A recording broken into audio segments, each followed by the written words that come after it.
Do it in English, but I'm not gonna cough. I don't give a what you guys say. Oh, the Mexicans get all the coughs. Yeah, they do. So a lot of people have been asking me about my beautiful hair and why is it so fucking amazing again. It's really simple, guys. It's not an ad. I'm not getting paid. This is that I used. So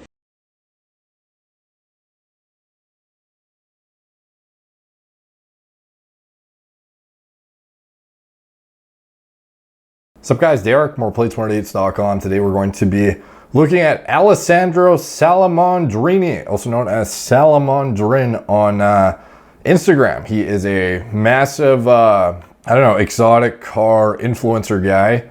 And he posted, well, notably, he was brought to my attention first when he shit on Sebastian Vettel the other day, where he was talking about how Ferrari...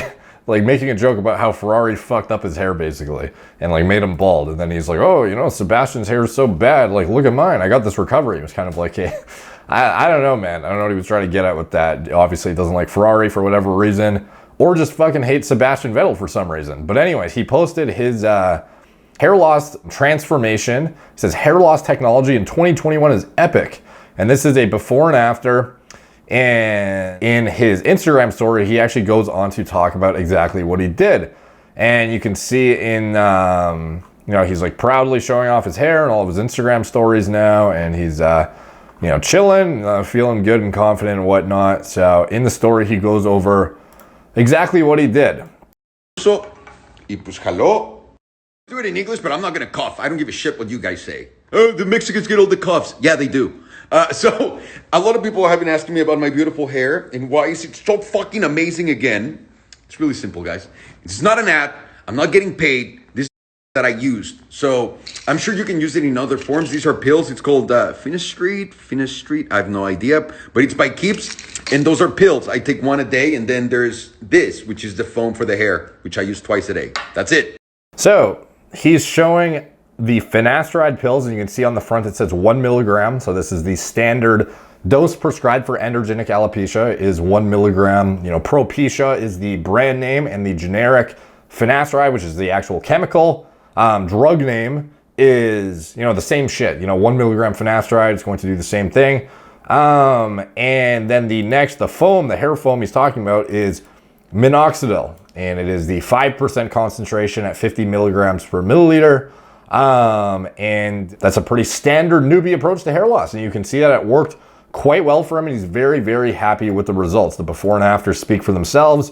And when you go to his channel and you go back to the oldest videos, I wanted to see if his hair was actually significantly worse or better, in the old videos or not. So this is 2015, and it looks reasonable still. And then he goes through his channel and ends up I don't know how much he posted, so maybe I'm getting myself into too time consuming of a process by scrolling through this guy's shit. But it looks like from the thumbnails I'm scrolling through, he's in a hat a lot, so maybe he's starting to become less and less confident with his hair. He's starting to get more and more thinning and recession. Here's a video from 3 years ago, and it looks like he's lost a bit of density. Maybe it's getting a bit more diffuse at the front. Let's move on to a bit further ahead here. So we're at 3 years out now. We're at 2 years out now. A lot of hat videos here. Let's see if there's any more hair videos. I'm suing McLaren, the truth. So here's his hair. Doesn't look that much different, to be honest. Let's see. He's got a bit of a high hairline, I guess, but I mean, it's not that bad, I was expecting worse, to be honest, but I guess it started to get more compromised in the more recent videos, and presumably, he started it around, 6 months out or something. He probably, because to actually get results, it's not like an overnight thing. It's something that's going to take several months to actually see the results manifest themselves. So I'm sure up until, probably like mid 2020, he probably started it, or somewhere around there. So early 2020, you would think he'd be like at his worst. So let's see what he was at. February 8th, 2020, like exactly a year ago, basically. Okay.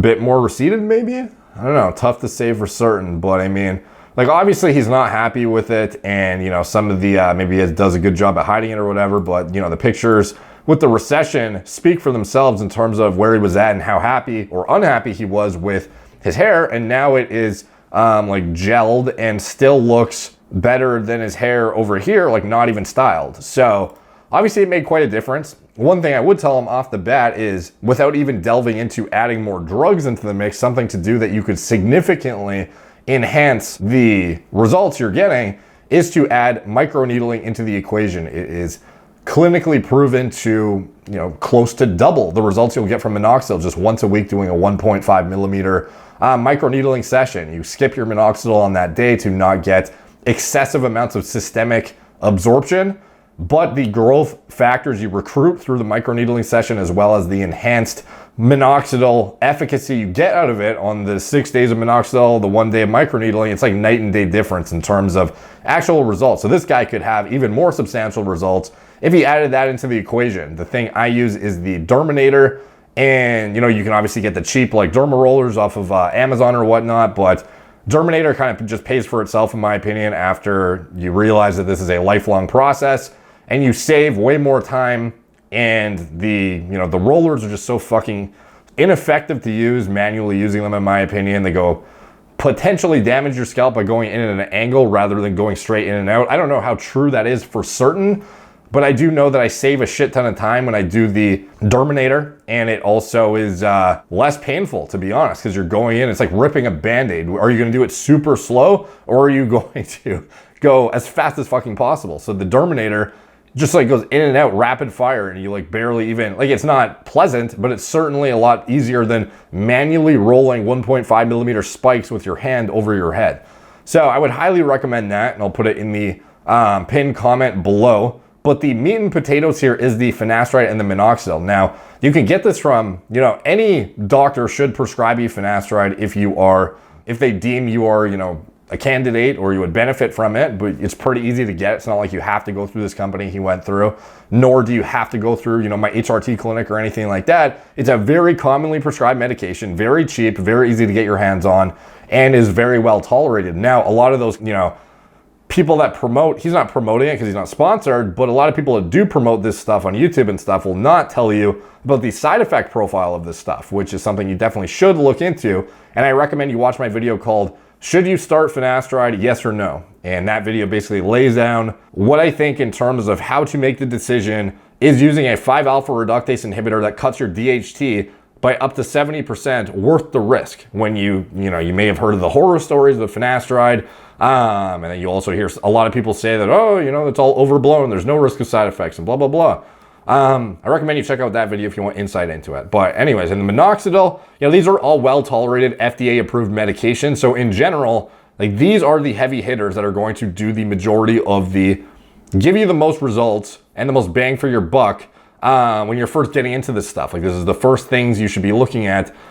In my opinion, I think that finasteride, certainly in the hierarchy of importance, is way above minoxidil. Minoxidil is a growth stimulant, is going to do absolutely nothing to prevent further loss. So if you decide, I don't want to use finasteride, I'll just use minoxidil, all you're doing is promoting growth. You're not actually preventing further loss. So you might visually offset the representation of loss in the mirror by growing more hair, but you're not preventing the further miniaturization of the other hair follicles on your head. Thus, you're basically like rowing up a stream with the current going against you. And eventually you're gonna get fucked up and lose, because all the DHT and testosterone in your scalp is still going to do its thing without any kind of opposition whatsoever. And minoxidil does not act as an androgen receptor antagonist, nor does it inhibit DHT production like finasteride does. So finasteride is by far more important than minoxidil. And minoxidil, though, is something that is going to be most beneficial for those who have like dead zones. Like, this guy has temple recession. If you're a diffuse thinner, you can probably, I guess, depending on how bad it is, of course, like if you need significant regrowth, minoxidil may be necessary to get back to a reasonable baseline, especially with microneedling in conjunction with it.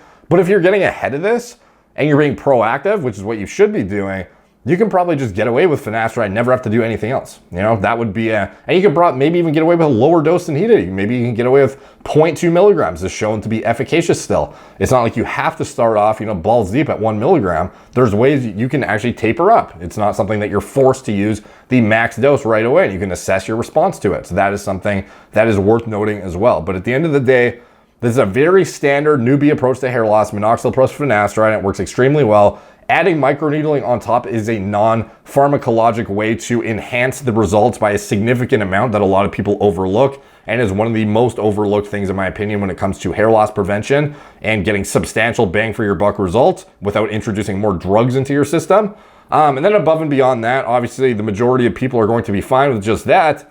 And there's other stuff you can get into, which you can check out some of my videos in my hair loss playlist if you want to get more deep dives into hair loss pharmacology and whatnot. But at the end of the day, you know, this obviously produced very significant results for him. He was very prone to androgenic alopecia and made a substantial recovery, and it looks great. He's obviously very happy with it. And he is, you know, showing it off and, you know, shitting on Ferrari and Sebastian Vettel and flexing on him with his new hair. So anyways, that is a quick, you know, overview introduction to another example of how effective minoxidil plus finasteride can be, especially even in, you know, individuals who have significant recession and look like they're pretty far gone. You can get back to a pretty goddamn respectable baseline if you know, deploy this stuff early enough. So anyways, take from that what you will. Thank you guys for watching. Like, subscribe, check out my blog, moreplates.com. Follow me on Instagram at moreplates_moredates. Facebook, Snapchat, BitChute, Twitter, TikTok, Apple Podcasts. If you want to support the channel, you can check out anything I'm associated with in the video description below. My TRT clinic, it's all telemedicine from the comfort of your own home. We have pharma grade hair loss medications, as well as diagnostics and lab work to assess your hormone levels before you start deploying medications that inhibit your DHT levels, or if you just want to check your health status and see if you have any imbalances or deficiencies that may warrant addressing. Gorilla Mind, nootropic formulas, Gorilla Mode, pre-workout formulas that design myself from scratch, and anything else I'm associated with, it's all in the description below. I just remembered too, I actually have the non-greasy minoxidil. Minoxidil is often, one of the problems with it is you have to apply it every day, and it's a very greasy solution, at least if you're getting the cheap Kirkland stuff from Amazon, which by the way is actually the most cost-effective minoxidil on the planet. So if you want to get that one, that is the cheapest one. You can get like a year's worth for, you know, 50 or 60 bucks. But if you want the highest quality, fastest drying one, there's a link in the video description for the non-greasy, high quality one, which at the end of the day is still the same active ingredient at the same concentration. So it's no more powerful, but it won't make your hair look like greasy shit when you use it. And that's the, you know, I don't know, incentive of that. And, you know, for some people it's, you know, pays for itself. For some people it's, you know, not worth it. You'd rather go the Kirkland route or the, you know, whatever route. There's a lot of different companies that sell their own minoxidil, and it's fine. So, but I'm just letting you know that certain companies, the greasiness factor can be problematic when you're applying it every day. So just keep that in mind. But the Kirkland shit, by far, if you're just getting into this stuff for the first time, and if you shower in the morning or something, realistically, you could just use it at nighttime, you know, rinse it all off in the morning if you really need to after 8 hours of sleep, clean it out of your hair, go on with your day and look totally fine without a greasy mop on your head. But then you probably have to, you know, designate yourself to once a day dosing, which you can get away with probably. Although the minoxidil package will say use it twice a day. The half-life is long enough that you can probably get away with once a day just fine. But that's just more insider information, just in case you're wondering the most efficient way to use this shit without it making you look like a goddamn greasy disaster on a daily basis. And then also the ketoconazole shampoo I recommend is also in the video description below. It's a very mild anti-androgen that can help aid in the battle against DHT and testosterone topically to some extent. And that is pretty much the meat and potatoes that you need to know as a newbie. So anyways, anything else that's more complicated or in-depth, just check out my playlist. And anyways, thank you guys for watching. Talk to you soon.